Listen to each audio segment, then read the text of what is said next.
नमस्कार बंधुरा আমি অরিন্দম চলে আসলাম আজকে এই মুহূর্তে যে ৩৯২০টা যে সিট সংখ্যা নিয়ে যে হাইকোর্টে যেটা কেস হয়েছিল ২০১৭ সালের রিক্রুটমেন্টের। সো এটা নিয়ে কিন্তু এবার মুখ খুললেন এ রাজ্যের শিক্ষামন্ত্রী ব্রাত্য বসু এবং ২০২২ সালে টেট পাস প্রার্থীদের জন্য খুবই কিন্তু এটা একটা সুখবর যে আপকামিং ভ্যাকান্সিতে কিন্তু এই ভ্যাকান্সিটা কিন্তু যোগ হয়ে যাবে। অর্থাৎ যে ভ্যাকান্সিটা সরকার বার করবে তার থেকে কিন্তু এই ভ্যাকান্সিটা কিন্তু আরও যোগ হয়ে ভ্যাকান্সির সংখ্যাটা অনেক বেড়ে যাবে, এর ফলে অনেক নতুন ক্যান্ডিডেট এর সঙ্গে কিন্তু আসবে। সো এবার এটা নিয়ে কিন্তু মুখ খুললেন রাজ্যের শিক্ষামন্ত্রী ব্রাত্য বসু। শিক্ষক নিয়োগ মামলায় ফের সুপ্রিম কোর্টে জয় পেল রাজ্য সরকার। মুখ খুললেন শিক্ষামন্ত্রী ব্রাত্য বসু। ফের সুপ্রিম কোর্টে বড় জয় পেল রাজ্য সরকার। ২০১৭ সালে টেট উত্তীর্ণদের নিয়োগে বৈধ প্রাথমিক শিক্ষা পর্ষদের সিদ্ধান্তে সিলমোহর দিল সুপ্রিম কোর্ট। প্রাথমিক শিক্ষক নিয়োগের একটি মামলায় সুপ্রিম কোর্টে স্বস্তি পেল প্রাথমিক শিক্ষা পর্ষদ তথা পশ্চিমবঙ্গ সরকার। বৃহস্পতিবার বিচারপতি ঋষিকেশ রায় এবং বিচারপতি প্রশান্ত কুমার মিশ্রের বেঞ্চ জানিয়ে দিয়েছিল যে প্রাথমিক শিক্ষা পর্ষদের সিদ্ধান্ত ঠিক ছিল।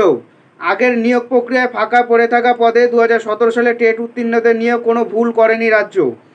সুপ্রিম কোর্টের রায়ে খুশি রাজ্যের শিক্ষামন্ত্রী ব্রাত্য বসু। এই নিয়ে টুইট করেছেন ব্রাত্য বসু। তিনি বলেন, আদালতে সত্যের জয় হলো। সুপ্রিম কোর্টে ফের একবার প্রাথমিক শিক্ষা পর্ষদ এবং রাজ্যের স্ট্যান্ড পয়েন্টের সঙ্গে দাঁড়ালো। প্রাথমিক শিক্ষক নিয়োগ প্রক্রিয়ায় সিঙ্গেল বেঞ্চের নির্দেশ খারিজ হয়ে গেল। সত্য আরও একবার মিথ্যাকে হারিয়ে দিল। প্রমাণ হলো নিয়োগ নিয়ে রাজ্যের সিদ্ধান্তে কোনো ভুল ছিল না। ২০১৪ সালে টেট উত্তীর্ণ হওয়া সত্ত্বেও যারা চাকরি পাননি তাদের নিয়োগ প্রক্রিয়ায় ফের শুরু হলো ২০২০ সালে।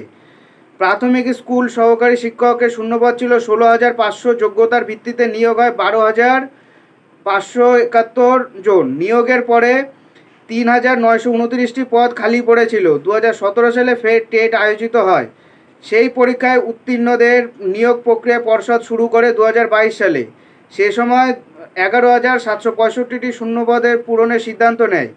এই সংখ্যার মধ্যে আগে ফাঁকা পড়ে থাকে ৩,৯২৯টা শূন্যপদ।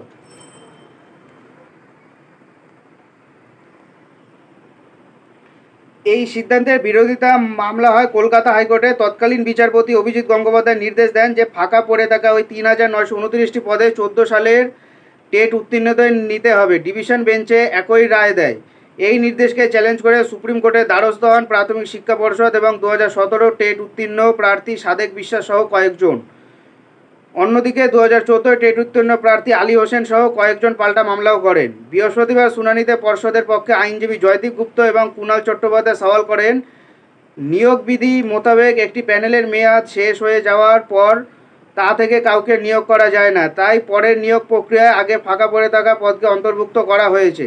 যদিও যুক্তি মানতে চাননি ২০১৪ সালে টেট উত্তীর্ণের আইনজীবীরা। প্রায় ৪.৫ ঘন্টা শুনানি শেষে সুপ্রিম কোর্ট জানিয়ে দেয় পর্ষদের সিদ্ধান্ত বৈধ। ওই শূন্যপদগুলিতে ভবিষ্যতের শূন্যপদ থেকে নিয়োগ হবে বলে জানিয়েছে শীর্ষ আদালত। ২০২২ সালে নিয়োগ প্রক্রিয়ার সঙ্গে ওই ৩,৯২৯টি শূন্যপদ নিয়োগ যোগ করে দেওয়া হয়েছে। এখন সেই অনুযায়ী নিয়োগ হবে। সো বন্ধুরা, এটাই হলো আজকেকার আপডেট। সো এরকম আপডেট পেতে হলে আমাদের চ্যানেলটা অবশ্যই করে সাবস্ক্রাইব করে আমাদের পাশে থাকুন। দেখা হচ্ছে পরের ভিডিওতে। ভালো থাকবেন সবাই। নমস্কার, জয় হিন্দ।